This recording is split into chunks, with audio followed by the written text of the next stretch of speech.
درود شریف وایي. اللهم صل على محمد وعلى آل محمد كما صليت على إبراهيم وعلى آل إبراهيم إنك حميد مجيد. اللهم بارك على محمد وعلى آل محمد كما باركت على إبراهيم وعلى آل إبراهيم إنك حميد مجيد. 1494 نمبر حدیث شریف ہے. 1694. وعن عائشة رضی اللہ تعالی عنہا، زمونږ د مؤمنانو مور بی بی ام المؤمنین سیدہ حضرت عائشہ صدیقہ رضی اللہ تعالی عنہا نه دا حدیث روایت دی. الله پاک د مور بی بی ناراضی شي، الله پاک دې د خپل ځان ناراضی کی، الله پاک دې زما ستا او د ټول امت د طرف نه بهترینی بدلی ورکړي.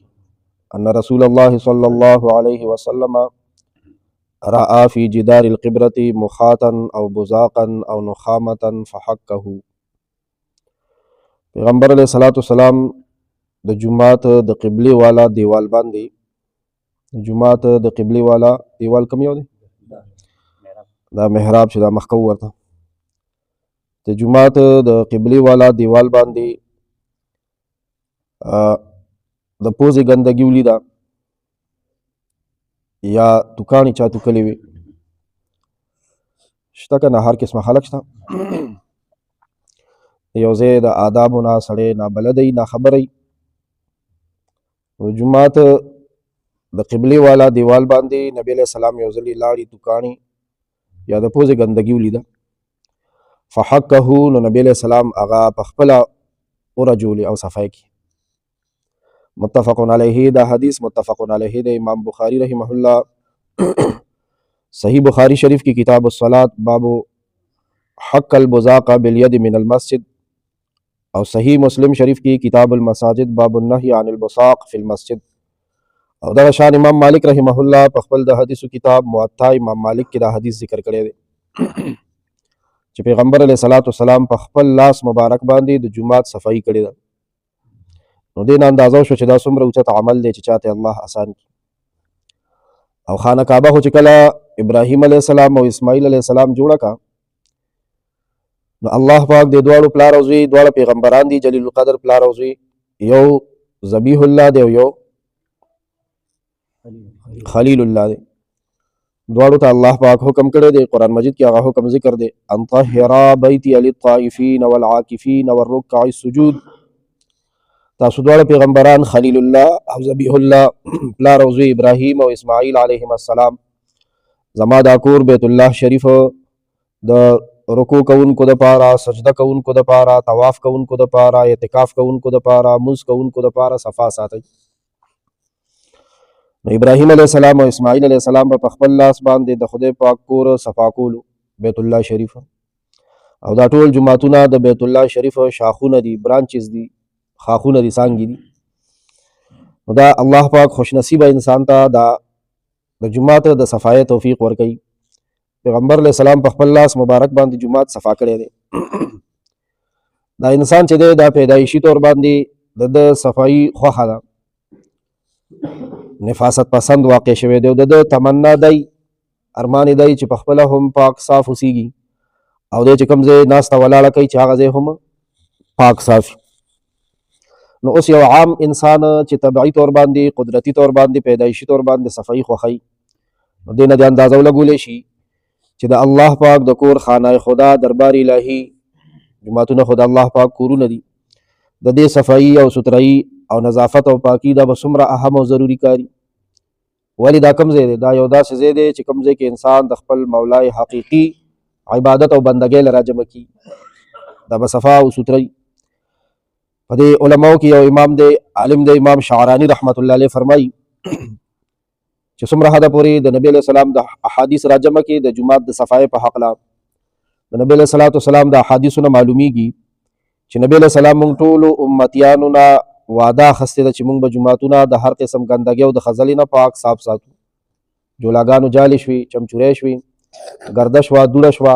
که ستاسو خیلي دا نری دوړه هر ځای ته ځان رسوي، نری ګرده چې دا هر ځای ته ځان رسوي، نو جالې ورکې جوړې شوي وي، دوړه وي. مونږ د نبی علیہ الصلوۃ والسلام هر امتی نه چې چا دا پاک کلمه ویلې ده که نه، ثواب دپاره ووایي، لا اله الا الله محمد رسول الله. دا وزنی کلمه چې کله مونږ ویلې ده کنه، دا درنه کلمه چې کله مونږ ویلې ده، نو هغه راسې ما هم د الله د رسول سره وعده کړې ده او تاسو هم، چې مونږ به هر ځای کې چې جومات یا د خپلې محلي وي، زه پکې امام یم که مقتدي یم، او که زه پکې امام او مقتدي نه یم، خو چې وی ګورم نو دا د چا کور دی؟ د الله پاک کور دی. د الله پاک کور به صفا سوتره ساتم. نن بدقسمتۍ سره مونږ مسلمانان دې باره کې انتهایی غافل یو، لاپروا واقع شوي، لاپرواهي کو کوم ځای کې چې څوک مقرري که نه، یا په خپل مخسر بس د جومات د صف د چټایۍ د صحن د چت د دیوال د شیشې د دروازې د صفایۍ غم کوي، بس هغه ته ور حواله کړي چې دا پکې ټیکهدار دی، دی به یې کوي، زه به ټک لګوتې نه وړم. او ځینې کس خو داسې وي چې ځان ته ډېر ښه سړی وي، یا شور کوي، شور پوهېږئ، ځان ته ډېر ښه سړی وي، شور شروع کړي، نور هم راپاره کوي او نور له مازغه ګډوډوي. هغه وایي ګوره که نه دا شی داسې دی او دا شی داسې دی، او خپل لاسونه څه کړي ترخونو کې ورکړي. نو دا خو تا هم دا پاکه کلمه ویلې ده، که د جومات کوم یو خادم دی، یو کمیټۍ والا دی، او هغه کلمه ویلې ده، خو دا خو کلمه تا هم ویلې ده، تا هم نبي علیه السلام لوز اخیستی چې جومات به صفا کړي. چې کوم ځای کې د مرمت ضرورت دی، خدای وس درکړی دی، ویې که نه، الله به ستا د دنیا او د آخرت کور ښاد او آباد ساتي. یقینا مو شه چې چا پرون هم حدیث ویلی د جومات نه لږه دوړه او لږه خزله اخوا کا، کوم ځای کې به ورته محل ملوي په جنت. او دا د رسول الله صلی الله علیه وسلم د ګارنټۍ نه هم پخې خبرې دي. موږ وایو ګارنټي پکې، ضمانت پکې پکار دی. او کور کوم ځای ملاویږي؟ دا دلته د حوشه علاقو کې دا ټاونونه دي که نه، اوس ټاونونه جوړېږي، فلاني ټاون کې دا فلاني کور اخیستی دی، ځای اخیستی دی، که هر څومره قیمتي ځای کې واخلي، اخر به ترې نه په مرګ څه کېږي؟ پاتې کېږي به ترې. او جنت یو داسې ځای دی چې هلته کې د هغه ځای نه تګ شته نه، او نه ورکې مرګ شته دی. راځئ چې هغه ځای کې ځان له محلونه جوړ کړو، ډېر اسان جوړېږي. څنګه جوړېږي؟ د جومات تعمیر، د جومات آبادي، د جومات صفایي، د وس خبره ده. یو د علاقې خان و خان مالدار سړی، امام صاحب جومات ته راننوت، اوس د خان صاحب جارو راخستی ده، جومات جارو کوي. هغه امام ولا رالو ورته خان داسې کار دی، د لاسه ته جارو واخیسته، وي دا ستا کار نه دی، ته خپل کار وپېژنه، ستا کار دا دی چې ته به جومات جوړې، پوره جومات به جوړې، صرف په جارو نه خلاصېږي. داسې یو خبره ده، د خپل وس مطابق ته به ګوري چې د جومات د جوړولو وس دله درکړی دی الله پاک، هیله مه کوه. ځکه داسې ځای ته روان یم چې هلته مې نه بچي په کار راځي، نه مې ښځه په کار راځي، او نه دا چې څومره جایداد مې برابر کړی دی دا په کار راځي. هلته به عمل په کار راځي چې څه مې مخکې لېږلي وي. او د جومات آبادي داسې یو شی دی، داسې یو قبول شوی عبادت دی چې مزید یا خوام او دې خوام. دې جهان کې به الله پاک د بنده کور آباد ساتي. ګورئ دا خو د محلې او د کلي د جومات خبره روانه ده که نه. یو سړی چې کور جوړوي، په پټي کې کور جوړوي یا کور آبادي ورانه که زړه وې نړوله نوې جوړوي، او ده پکې پیله د مسجد بیت خښته کېښوه. د کوم شي خښته کېښوه؟ مسجد بیت پېژنئ، او ټي وي لانچ پېژنئ، او بیډروم پېژنئ، کچن پېژنئ، برنډه پېژنئ، ګیراج پېژنئ، باتروم پېژنئ. نو دا شی هم پکې وپېژنئ. ښه، مسجد بیت څه شی؟ مسجد بیت د کور جومات. د کور جومات هغه کمرګۍ ته وایي، هغه کمرې ته وایي. د خپل کور افرادو ته به وګوري، د هغې د اندازې مطابق به یو کوټه په کور کې داسې راونیسي چې دې کې به د کور زنانه په رمضان کې اعتکاف کوي، دې کې به نور د دنیا ژوند نه کوو، اعتکاف به پکې کوي. د کور زنانه به پکې مونځ کوي، هغې کې به یو طرف ته قرآن مجیدونه پراته دي، د کور خلک به پکې تلاوت کوي. زه به سنت او د غیر رمضان وتر، تهجد، نفل دا به پکې کوم، نارینه. دې ته ویل کېږي مسجد بیت. شاباشي، په کور کې د زنانو دپاره جومات جوړوي، خو دا د نارینه هم دی. نو بس د زنانه جومات خو ورته نه وایو، د کور جومات ورته وایو، سړي هم پکې مونځ کوي. نبي علیه صلات وسلام فرمایلي دي که د کور نه هدیره مه جوړوئ. هدیره کې مړي مونځ نه کوي، چې مړ شي بس بیا د مونځ نه پاتې شي، که ډېر هم غواړي چې زه مونځ وکړم نه شي کولی. نو څنګه چې هدیره کې مونځ نه وي، نو داسې کور هم بې مانځه کوئ، ما هدیره ته مه جوړوئ، دا خو د ژوندو ځای دی. خیر، چې چا په خپله آبادۍ کې شروع د څه نه وکړه، انجینر ته ویل چې ته به نقشه کې پیله شروع پنسل د کوم ځای نه شروع کړې، ماله په دې کور کې جومات جوړ کړه. او ګلکار چې کله خښته ایږدي، بنیاد اچولی کېږي، بنیاد کنستو دپاره مشینري راغلې ده، او که په لاس باندې لګیا دي مزدوران کوي، پیله ورته ویل د دې جومات بنیاد وکنه. وایي د دې دا برکت دی چې د دې کور د آبادۍ او د آبادېدو نه پس د دې کور څومره ضرورتونه دي، خدای پاک وایي دا زما د خزانو نه شو، په ما شو، دا بل به زه ادا کړم. سم خیال دی، معمولي ګټه ده. زموږ او ستاسو کورونه پوره دي که نیمګړي نیمه خوا روان دي؟ دا به کله پوره شي یاره؟ ولا دې کې خو نکم لاړو پوره نه شوه، بیا ورپسې پلار رالو، هغه هم کوشش وکړو پوره نه شوه، زما نمبر دی.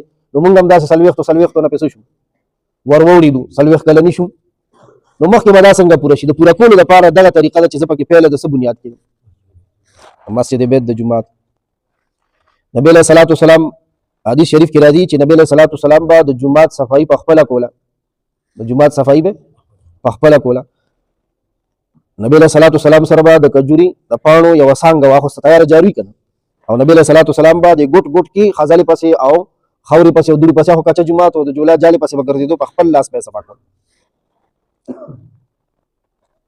او یو حدیث شریف کې راځي علامه محمد یوسف بن نوری رحمت الله علیه ډېر اوچت محدث تیر شوی دی د دې نږدې زمانې هغې فرمایي وایي نبی علیه صلات وسلام به په خپل لاس مبارک باندې د جومات جارو کوله جومات به په خپل لاس باندې جارو کولو او حضرت عمر رضی الله عنه په خپل دور خلافت کې د جمعې په ورځ باندې به د کار جامې واچولې موږ ورته خیرنې جامې وایو که نه د کار جامې به واچولې او مسجد نبوي نه دی مسجد نبوي د هغې د ځمکه پونچه پېژنې پونچه اوس درته پېژنئ دا هوټلونه دي پونچه کچه ځای له خلک پونچه ورکوي نو حضرت عمر رضی الله عنه به سحر نه د کار جامې واچولې او جومات به ټول په خپل لاس صفا کو او هغې نه بعد به ولام بل پاکې جامې به واچولې او بیا به د جمعې خطبه او بیان ورکول کوو به انشاءالله یا ارحم الراحمین